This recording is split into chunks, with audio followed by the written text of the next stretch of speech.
Hola, soy Iván Blanco y esto es Marketing de Influencers, un programa perfecto para todo tipo de profesionales, desde influencers o aspirantes a influencers, creadores de contenido, marcas, emprendedores o todo tipo de profesionales del marketing. Aquí desterraremos mitos y prejuicios que existen contra este sector. Explicaremos cómo llevar estrategias de marketing de calidad trabajando con ellos, hablaremos de temas de actualidad y, por supuesto, os ayudaremos a alcanzar el objetivo de ser influencers. No os olvidéis suscribiros en cualquier plataforma de podcasting para estar atentos a nuevos episodios y dejar 5 estrellas si me escucháis desde Spotify. Abrocharos los auriculares, que comenzamos. Hablábamos en el anterior episodio un poco sobre la, duda de si los microinfluencers que conocíamos ya no son microinfluencers porque al haber cambiado sus números son influencers, o simplemente los microinfluencers, digamos que ahora tienen mayores números de los que tenían antiguamente. Y bueno, si los nanoinfluencers, es decir, los perfiles de menos de 10K, son los nuevos microinfluencers o viceversa. Bueno, lo primero de todo es que es muy difícil sentar cátedra sobre esto, por supuesto, ya que lo primero es que en los últimos tiempos los números han subido muchísimo. Por tanto, se hace difícil saber si les tenemos que subir los números a cada categoría, crear nuevas categorías, como ya pasó con los micro y posteriormente con los nano, o más o menos todo sigue igual. Al final, digamos que muchas veces depende un poco de la opinión personal de cada uno, e incluso muchas veces habría que ver perfil por perfil para un poco entender esto. Porque, a ver, una cosa está clara, vemos como la mayoría de los influencers clásicos, los que antes pues rondaban los más de 100.000 seguidores, medio millón, etcétera, etcétera, la mayoría ya han superado holgadamente el millón. Y a ver, las razones de las que todos, digamos, los tramos han, digamos, experimentado un crecimiento se debe más o menos a las siguientes razones. Lo primero es que es muy difícil disminuir números en redes sociales. Salvo una cancelación, salvo cualquier problema, salvo un escándalo, salvo que abandones la cuenta, salvo que cambies muchísimo de temática, la gente no suele hacer limpieza en quien sigue. Algo que, por supuesto, soy muy reacio a ello. Yo cada poco hago limpieza y me planteo cada perfil que sigo, muchas veces no por nada, sino por rotar y seguir nuevos perfiles.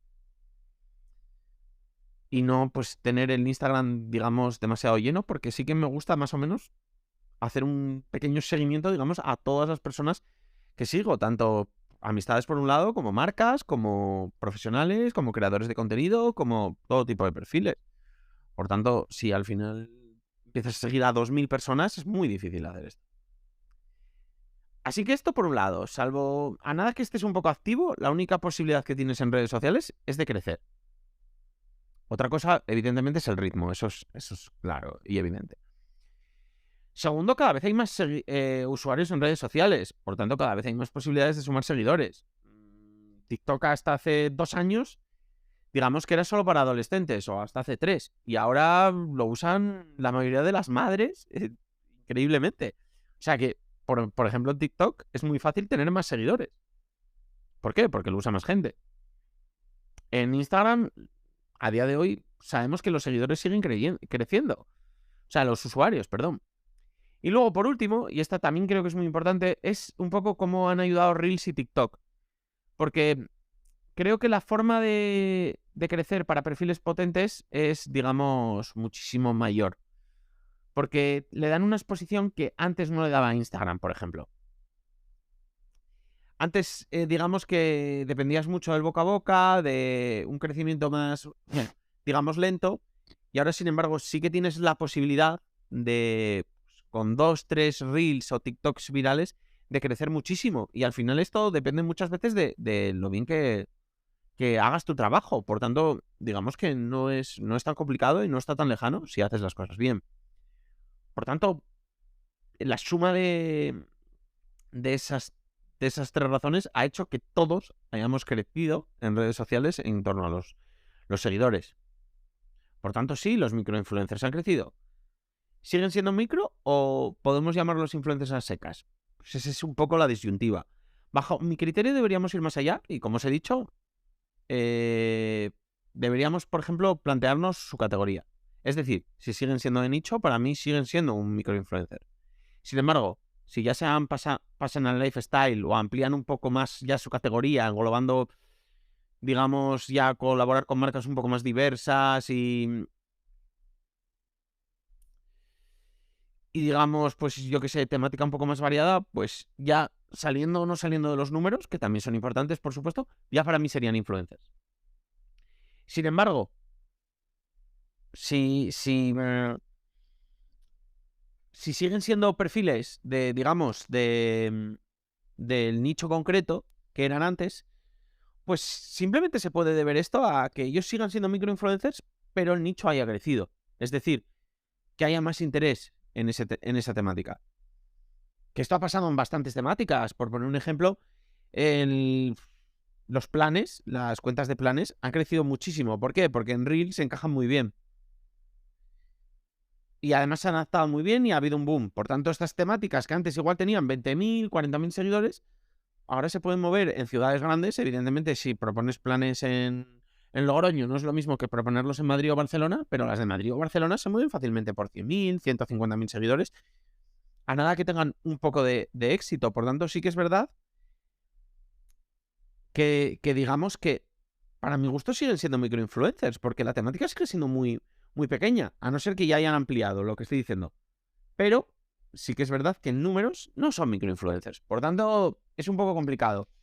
Y a mí sí que me parece que empieza a demandarse una nueva categoría entre, digamos, entre nano y micro, o si queremos cambiar, por debajo de nano. Eso sería un poco dependiendo de cómo lo queramos enfocar. Lo que sí está claro es que los nano, para mi gusto, siguen siendo incontestables. Tiene que ser una temática muy pequeña. Por más que tengas muchos seguidores, tiene que ser una temática muy pequeña y que estés totalmente concentrado en ella.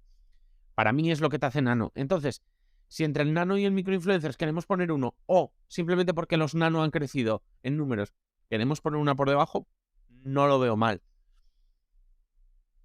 Pero lo que dije ya en el anterior capítulo, y lo volvemos a repetir ahora, más allá de la nomenclatura, que tampoco aporta tanto, hay que mirar cada perfil en concreto y centrarnos sobre todo en la temática. Al final, las colaboraciones que está haciendo, si ha ampliado el espectro de temas que engloba, si ya es una persona que se va más, yo que sé, a eventos, se codea con los influencers más, digamos, típicos o los que llevan años establecidos, etcétera, etcétera, pues ahí sí que se ve un cambio de categoría clarísimo. Pero tampoco es definitorio. Al final es una palabra y realmente, pues, es que, no sé, si tú estás enfocando tus campañas de marketing en vamos a colaborar con microinfluencer y si alguien tiene más de 100.000 lo desechamos, ojo, vamos a pagar tanto a los microinfluencers y tanto a los influencers y no eres flexible, pues al final estás enfocando mal tus campañas. Así que realmente el número de seguidores ya importa poco, pero si le queremos poner una nomenclatura dependiendo digamos, de la escala en la que esté ese número de seguidores, pues estamos normalmente perdiendo un poco el tiempo porque todo es... Normalmente las respuestas depende en redes sociales, en influencer marketing, por supuesto, también, evidentemente. Así que no tiene tampoco mayor debate ni mayor cabida. Al final, lo que sí está claro es que te tiene que ir bien para que, digamos, abras tus categorías, eso está claro, evidentemente. Y pues normalmente si te va bien, pues sí, estás escalando y puede ser que te hayas convertido ya finalmente en influencer a secas.